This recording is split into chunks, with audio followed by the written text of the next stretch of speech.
এবং শ্রী চ্যানেলে আজকে তোমাদের আমি কলকাতার এক বিখ্যাত ঐতিহ্যবাহী মেলাতে নিয়ে যাব। আর সেটা আমার বাড়ি থেকে কিন্তু বেশি দূর না, সেটা বেহালায় অবস্থিত বরিশার চণ্ডী মেলার কথা আমি বলছি। এখানে মা চণ্ডীর পুজোকে ঘিরে প্রায় 10 দিন মতন সুন্দর একটা মেলা বসে। আমার ভিউয়ার্সদের মধ্যে যারা বেহালাবাসী রয়েছে তারা সবাই এই মেলার কথা নিশ্চয়ই জানে। তাহলে চলো দেরি না করে চটপট আজকের ব্লগ শুরু করে ফেলি। এখন আমি সেই মেলার উদ্দেশ্যে চলেছি। এই মেলাটা মূলত হয় অঘ্রাণ মাসের শুক্লপক্ষের অষ্টমী তিথিতে। অষ্টমী তিথিতে মা চণ্ডীর পুজো হয়। আর এটা হয় বেহালার শখের বাজারে, যেটা তারাতলা থেকে মেট্রোয় করেও তোমরা যেতে পারো বা অটোয় করেও যেতে পারো। আমি গাড়ি করেই যাচ্ছিলাম, কারণ আমার বাড়ি থেকে এটা বেশ খানিকটা দূর। যদিও আমার ফ্ল্যাট বেহালায়, সেখান থেকে পায়ে হাঁটা দূরত্বে ওই 10 মিনিট মতন লাগে। তাহলে চলো এখন আমরা যাওয়ার সময়টুকু একটু উপভোগ করে নিই। গাড়িতে গান শুনতে শুনতে যেতে আমার কিন্তু মন্দ লাগছিল না। আর এই মেলার সাথে পুরনো কলকাতার অনেক ঐতিহ্য জড়িয়ে রয়েছে। কারণ পুরনো কলকাতায় যে মেলাগুলো অনুষ্ঠিত হতো তার মধ্যে এই বরিশা চণ্ডী মেলা কিন্তু অন্যতম। প্রায় 250-300 বছর আগে 1793 সালে এই মেলা আর এই চণ্ডী পুজোর পত্তন হয়। দুর্গাপুজোর পর অঘ্রাণ মাসের শুক্লা অষ্টমীতে এই মা চণ্ডী পুজো হয় এবং এই পুজো ঘিরে 10 দিনের মেলা বসে। এখন আমরা চলে এসেছি বরিশার চণ্ডী মেলায়।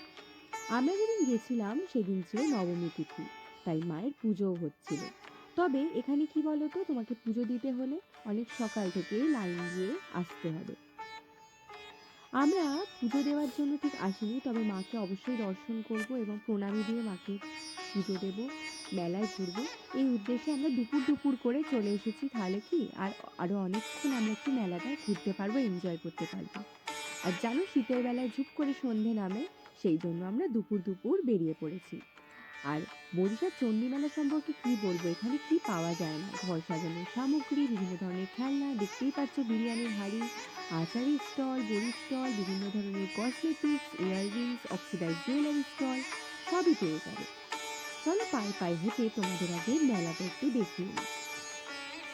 এই দেখো, ঘর সাজানোর সামগ্রী কত সুন্দর এখানে রয়েছে, ভারী সুন্দর লাগছে না? আমি এখানে মহেশ্বরের একটা মূর্তি খুব পছন্দ হয়েছিল। তোমরা অনেকেই জানো হয়তো আমি মহেশ্বরের খুব বড় ভক্ত, তাই মহেশ্বরের একটা মূর্তি আমার ভারী পছন্দ হয়েছিল। কিন্তু দামটা একটু বেশি লাগলো আমার, তাই নেওয়া হয়নি। তবে তোমরা এখানে এসে অবশ্যই দেখতে পারো। আর এই দেখলাম খুব সুন্দর ফুলের কাটিংয়ে এখানে ঠাকুরের বসার আসন, এটাও বেশ নতুনত্ব লাগলো আমার এবারের মেলা। আর এটা হচ্ছে মা চণ্ডীর পুজোর মূল মণ্ডপ। দেখতে পাচ্ছ কত সুন্দর করে সাজানো হয়েছে। আমি সেই 2014 সাল থেকে, প্রায় আমার স্কুল লাইফ থেকে এখানে বহুবার এসেছি। আর এই চণ্ডী পুজো আর মেলায় আমার অনেক স্মৃতি জড়িয়ে আছে। দেখতেই পাচ্ছ মা চণ্ডীকে তোমাদের আমি জুম করে যতটা সম্ভব দেখানোর চেষ্টা করছি। মায়ের গায়ের রং একেবারেই রক্তবর্ণ, মা শালঙ্করা এবং পঞ্চ অসুরের ওপরে মা পদ্মাসনে বসে রয়েছেন, তাই মাকে পদ্মাসনা বলা যায়। মায়ের 4টে হাত এবং সেখানে শ্রীচণ্ডীও কিন্তু মায়ের হাতে রয়েছে, আর চারপাশে মায়ের অষ্টসখী রয়েছেন। এবার একটু তোমাদের মণ্ডপ সজ্জাটা দেখাই। আমি এত দিন ধরে এই চণ্ডী মেলায় আসছি, এখানে আমার স্কুল কলেজ লাইফের অনেক নস্টালজিয়া আছে। আমার মামার বাড়ির মামা মাসিদের সাথেও আমি এখানে এসে ঘুরে গেছি, কারণ এখান থেকে আমার ফ্ল্যাটটা একটুখানি, তাই অনেকবার এসেছি। কিন্তু এত সুন্দর মণ্ডপ সজ্জা কোনোবারেই আমি দেখিনি। তার সাথে দেখো এখানে ঢাকও রয়েছে, যখন মায়ের পুজো শুরু হবে এবং আরতি শুরু হবে তখন এই ঢাকটা বাজবে। এখন মোটামুটি পুজোর লাইনে সবাই দাঁড়িয়ে পড়েছে, যারা পুজো দেওয়ার উদ্দেশ্যে এসেছে সেই সকাল থেকে। দেখতেই পাচ্ছ এখানে পুজো দেওয়া স্টার্ট হয়ে গেছে। মেলা প্রাঙ্গণটা তোমাদেরকে আমি দেখানোর চেষ্টা করছি পুরোটাই। তবে মণ্ডপ সজ্জাটা এবারে আমার বড্ড বেশি ভালো লেগেছে, কারণ এত সুন্দর মণ্ডপ আমি আগে কখনো দেখিনি। আগে অনেকটাই নর্মাল ব্যান্ডেল ওরা করতো, এবারে কিন্তু দারুণ করেছে। আর মায়ের মুখটা এত সুন্দর হয়েছে, আমার তো দারুণ লাগছিল। আমি আর মা মিলে একটু সেলফি তুলে নিলাম। দেখো, নবমী তিথি বলে ওই বাচ্চা পুঁচকেটাকে এখানে আনা হয়েছে কুমারী রূপে পুজো করা হবে বলে। তোমরা জানো আমাদের সনাতন ধর্মে বিভিন্ন শক্তি পুজো যেমন কালী পুজো, দুর্গা পুজো, অন্নপূর্ণা পুজো, বাসন্তী পুজো এবং চণ্ডী পুজোতে ছোট বাচ্চাকে কুমারী রূপে পুজো করা হয়। এর পেছনে অনেক গল্প কাহিনীও রয়েছে। আমি নিজেও ছোটবেলায় 4বার কুমারী পুজো হয়েছি, তাই এ ব্যাপারে আমার নিজের এক্সপিরিয়েন্স রয়েছে। নবমী তিথিতে এবং অষ্টমী তিথিতে এই কুমারী পুজো হয়। তো নবমী তিথিতে এখানে কুমারী পুজোর জন্য বাচ্চাটাকে সাজিয়ে আনা হয়েছে দেখলাম। তারপর আমরা চলে গেলাম এই অক্সিডাইজ জুয়েলারির দোকানটা। মেলায় আসবো আর একটু গয়না কিনবো না, বা ইয়াররিংস কিনবো না? সেটা কখনো হয় বলো? এদের সুন্দর সুন্দর অনেক কিছুর কালেকশন ছিল, তবে একটা কথা বলতে আমি বাধ্য হচ্ছি, এনাদের ব্যবহার বড্ড রুড আর অ্যারোগেন্ট ছিল।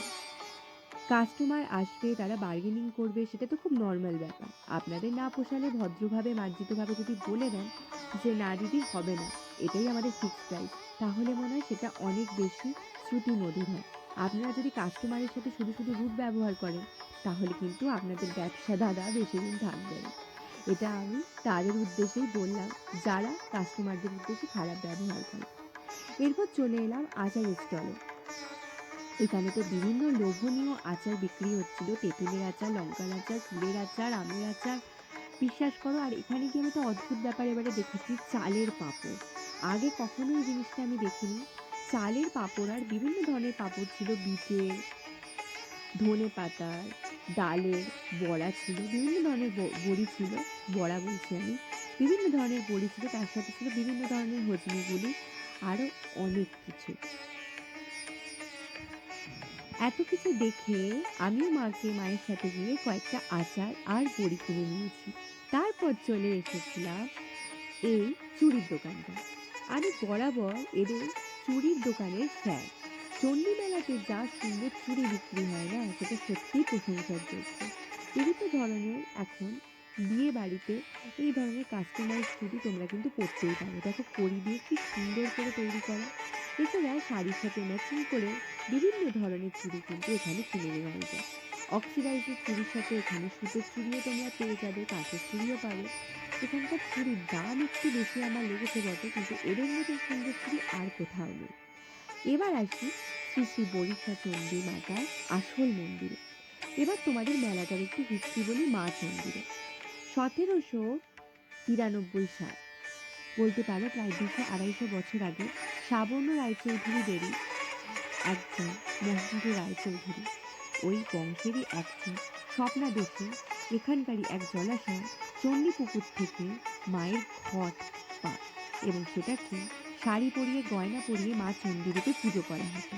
তার অনেক পরে মা চণ্ডীকে মূর্তি হিসেবে প্রতিষ্ঠা করে তারা দুর্গাপুজোর পর শুক্লা অষ্টমীতে অগ্রহায়ণ মাসে চণ্ডী পুজো করতেন, এবং সেটা এখনো চলে আসছে, এবং সেই পুজো ঘিরেই 10 দিনের মেলা বসে, সেটা চণ্ডী মেলা নামে খ্যাত। তার সাথে রয়েছে দ্বাদশ শিবের মন্দির, যেটার মধ্যে একটা শিব মন্দির তোমাদের দেখাচ্ছি, বাকিগুলো মেলার জন্য প্রায় বন্ধ ছিল বললেই ভালো হয়। পরে কখনো তোমাদের দ্বাদশ শিবের মন্দির দেখাবো। যাই হোক, এখন চলে এসেছি আমরা খেলনার দোকানে। সেখানে আমাদের রিলেটিভসদের বাচ্চাদের জন্য একটু খেলনারই দরকার ছিল। মেলায় আসছে, পুচকে পুচকিগুলোর জন্য যদি কিছু না নিয়ে যায়, তাহলে তো ওরা আবার দিদিয়ার ওপর খুব অভিমান করবে, তাই না? তো সেই জন্য মায়ের সাথে একটু খেলনার দোকানের সামনে চলে এসেছি, কয়েকটা সফট টয়েস বা এমনি খেলনা কিনবো বলে। তবে আচারের দোকানের দিকে কিন্তু আমার ভীষণ লক্ষ্য ছিল, কারণ তখনও মা আমাকে আমার পছন্দের আচার কিনে দেয়নি। আচার না হয় পরেই দিল। আপাতত আমি চলে এসেছি এই দোকানটায়। এই দোকানটার কালেকশনও কিন্তু বেশ দারুণ ছিল। অনেক ধরনের দারুণ দারুণ সমস্ত বাচ্চাদের সফট, বলতে পারো এক ধরনের কসমেটিক্স আর বিভিন্ন ধরনের সাজুগুজুর জিনিসপত্র এই দোকানটাতে কিন্তু পাওয়া যাচ্ছিল। বিভিন্ন ধরনের ব্যাঙ্গলস ছিল, আর ছিল এই দোকানটাতে অনেক সুন্দর সুন্দর হেয়ার ব্যান্ড বাচ্চাদের জন্য বিক্রি হচ্ছিল। শেষ পর্যন্ত এই খেলনা বন্দুকটি আমার একটা ছোট্ট পুচকে ভাইয়ের জন্য কিনেই ফেললাম। তারপর চলে গেলাম এই ইমিটেশনের দোকানটাতে। এবং ইমিটেশনের জুয়েলারি দেখে তো আমার চক্ষু ছানা বড়া হয়ে গেছে। এত সুন্দর ইমিটেশনের জুয়েলারি কালেকশন কিন্তু খুবই কম দেখা যায়। এখানে কি ছিল না, বিভিন্ন ধরনের পেন্ডেন্ট ছিল, চেন ছিল, লকেট ছিল, ব্রেসলেট ছিল, নেকলেস ছিল, শাখা বাঁধানো, কলা বাঁধানো, বালা, চুড়ি, চূড়, মানতাসা সবই ইমিটেশনের দারুণ কালেকশন ছিল। এবার তোমাদের মেলা প্রাঙ্গণটা একটু ঘুরে দেখাই। দেখো কত বড় এরিয়া জুড়ে এই চণ্ডী মেলাটা হয়। আর এটাই হচ্ছে মায়ের মূল মণ্ডপ, যেখানে পুজোটা হয়। আমি তোমাদের যে পুজোর হিস্ট্রির কথা একটু আগেই শোনালাম।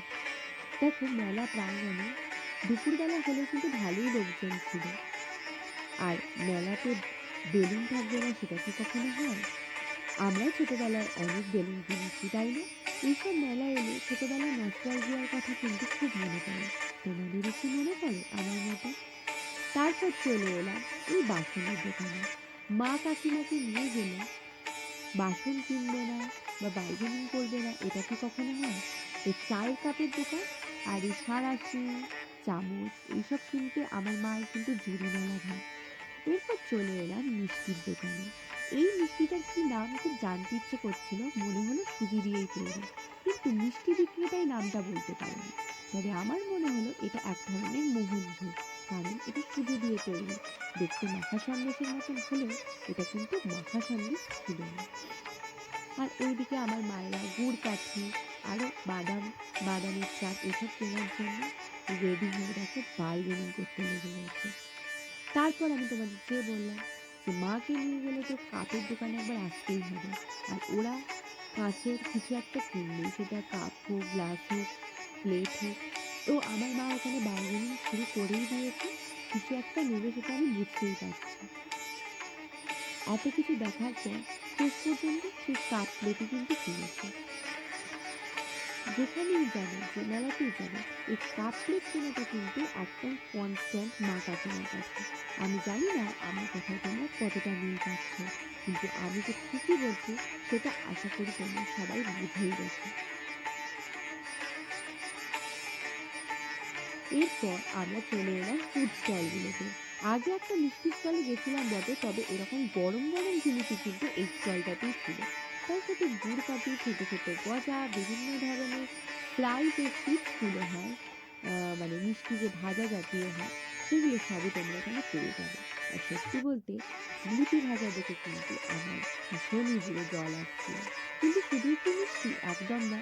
দেখতেই পাচ্ছ এখানে আইসক্রিমের স্টল ছিল, পাপড়ি চাটের স্টল ছিল, বিরিয়ানি তো আগেই দেখালাম তোমাদের, ঝালমুড়ি, ভেলপুরি, পাপড়ি চাট, বিভিন্ন ধরনের কাবাব, সব কিছুই পাওয়া যাচ্ছিল, রোল পাওয়া যাচ্ছিল, ঘুগনি, ফুচকা, সমস্ত কিছু স্টলই পেয়ে যাবে। আর বরিশাল মেলার না আরেকটা অঙ্গ হচ্ছে, এই দেখো তোমাদের বললাম দ্বাদশ শিবের মন্দির, ওইটা হচ্ছে সেই দ্বাদশ শিবের মন্দির। বরিশাল মেলার একটা অঙ্গ হচ্ছে এখানে কিন্তু খুব ভালো পিঠে পাওয়া যায়। বাংলাদেশের পিঠে এখানে তোমরা টেস্ট করতে চলে আসতেই পারো। আর এই পিঠের স্টলটাতে ভীষণ ভিড় হয়। শ্রীভূমি স্পোর্টিং ক্লাবের পুজোর সাথে বেহালাবাসী এই বরিশাল মেলার তুলনা করে থাকে। কেন জানো? কারণ যত সন্ধে হয় আর রাত বাড়ে, ততই কিন্তু চণ্ডী মেলায় ভিড় বাড়তে থাকে পাল্লা দিয়ে। আর তার সাথে সমস্ত দর্শনার্থী এবং যারা মেলায় ঘুরতে আসেন, তারা পেট পুজোও কিন্তু এখানে করে যান। আর এখানে অনেক ধরনের রাইডস আছে, দেখতেই পাচ্ছ, নাগরদোলা, বিভিন্ন ধরনের রাইডস, যেটা তোমরা এনজয় করতে পারো। তার সাথে খাবারের স্টলও কিন্তু রয়েছে। সব মিলিয়ে কিন্তু সেদিনটা আমাদের দারুণ কেটেছে।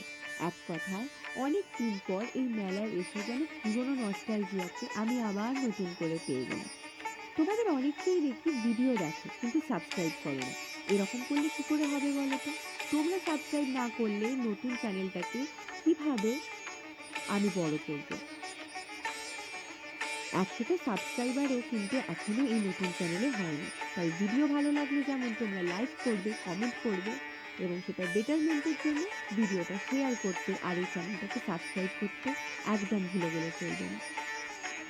এবং সুন্দর সুন্দর ব্লগ দেখতে এবং সেই চ্যানেলটাকে অবশ্যই সাবস্ক্রাইব করে দিও। ভিডিও ভালো লাগলে বন্ধুদের সাথে অবশ্যই শেয়ার করো। আবার দেখা হচ্ছে পরের কোনো ব্লগে। তাহলে আজ আসি। টাটা!